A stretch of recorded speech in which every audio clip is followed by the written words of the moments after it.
আসসালামু আলাইকুম। সবাই কেমন আছেন? আশা করি ভালো আছেন। তো আরেকটি নতুন ভিডিও নিয়ে চলে এলাম। তো আমি গতকালকে আমার শ্বশুরবাড়ির এলাকায় আসছিলাম। এক রাত থেকেই আজকে সকালবেলা এখন বাজে ৬টা ২০ রওনা দিলাম। তো এই যে দেখতে পাচ্ছেন সরিষা ক্ষেত, সরিষা ক্ষেতের পাশ দিয়ে এই রাস্তা।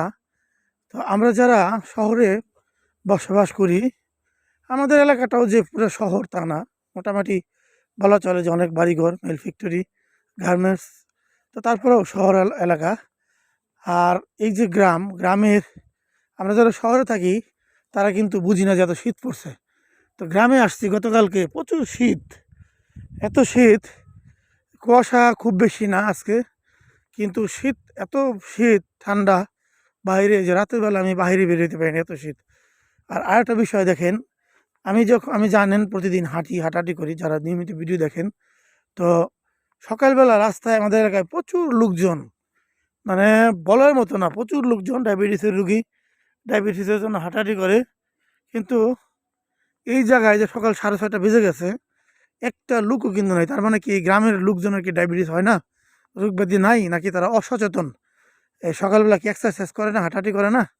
তা আমার মনে হয় যে আহ, গ্রামের থেকে শহরের মানে ডায়াবেটিসের রুগী বলেন, তারপর অসুস্থতার সংখ্যা আমার মনে হয় যে বেশি।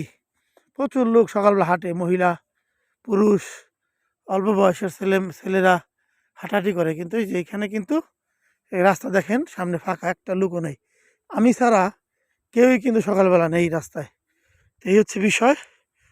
তা চলে যাচ্ছি সকালবেলা, হাঁটতেছি যতদূর হাঁটা যায়। ওই একটা লোক শুধু আসতেছে, হয়তো অন্য কোনো কারণে। তো গ্রামের পরিবেশ সকালবেলা, এই ক্ষেত খামারির পাশ দিয়েই যাচ্ছি। এই পাশে সরিষা ক্ষেত দেখাইলাম। তো এই হচ্ছে অবস্থা। সবাই ভালো থাকবেন। আজকের মতো এই পর্যন্তই। আল্লাহ হাফেজ।